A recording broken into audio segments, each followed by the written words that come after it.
for a wonderful speech from the 16th President of the United States, Abraham Lincoln.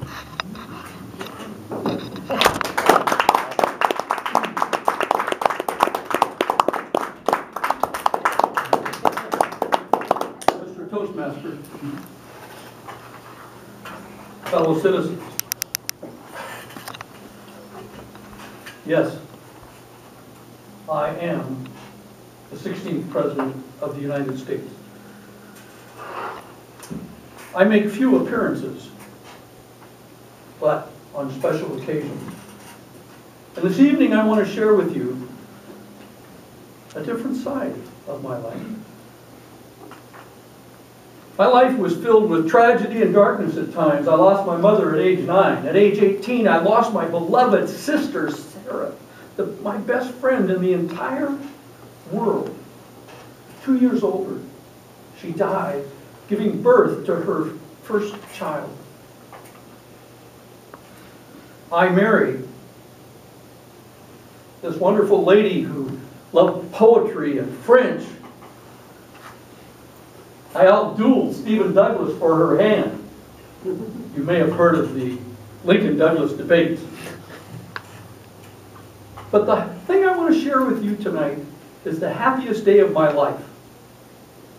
It's March 14th, 1865. And I get up in the morning. I beat almost everybody up in the morning. A little quiet time before I have this marvelous breakfast with my entire remaining family. I've lost my beloved Eddie at age 4.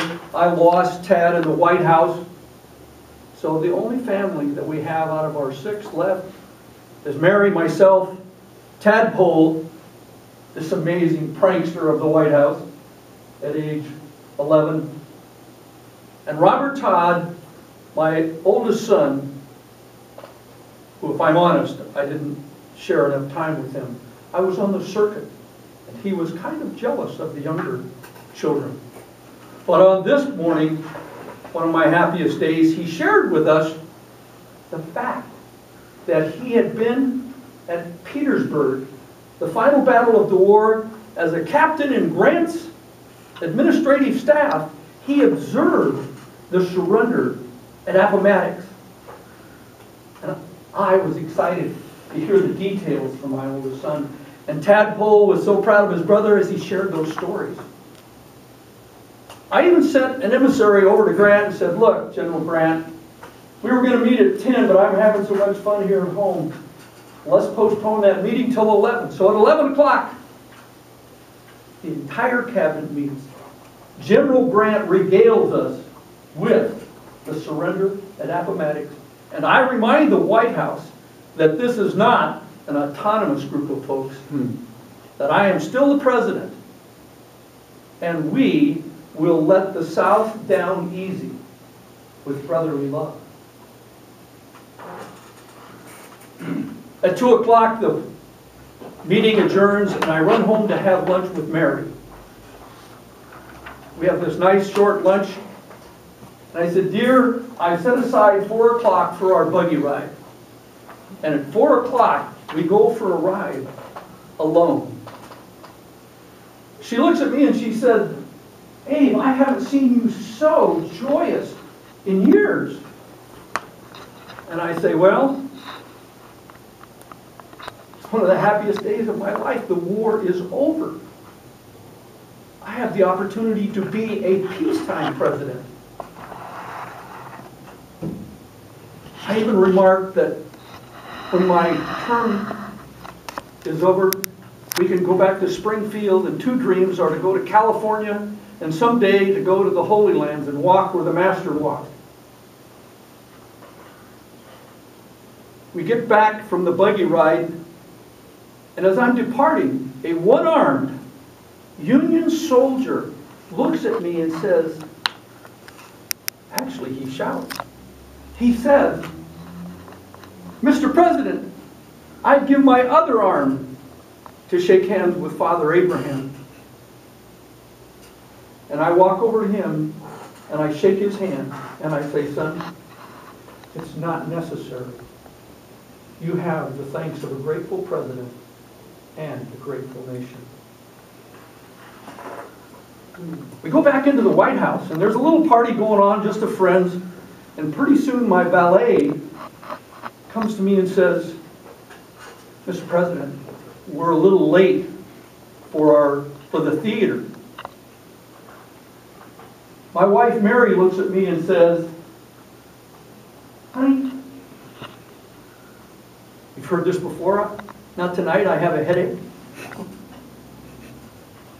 She's, again, maybe not autonomy that she wanted, because I say, the people are counting on us. I promised I would go. Let's not let them down. So Mary agrees to go.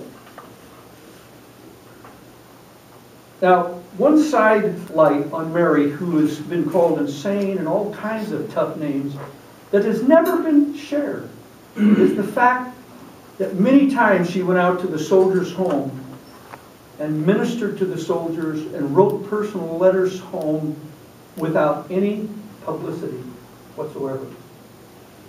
She had a big heart at times. But as we get in the carriage and we head over, we're 30 minutes late. Can you see the scene in the Ford Theater? What a beautiful place. And I love the theater. It was one of the few places I could get some quiet. Nobody could get, I could rest. I could enjoy. I love the theater. But when we arrived, the conductor of the music immediately stopped and began to play bum bum ba-dum bum bum bum bum. The entire crowd stood up, and their gratitude washed over me like you can't believe, because many were always crucifying me because of the war, and now they were all cheering. What a moment. Well, Mary was holding my hand and kind of flirting, and she leaned over to me and said, what do you think the lieutenant and his fiancée will think? And I replied, well, they'll probably think we still like each other. It was about 10:15 on this most glorious day of my life.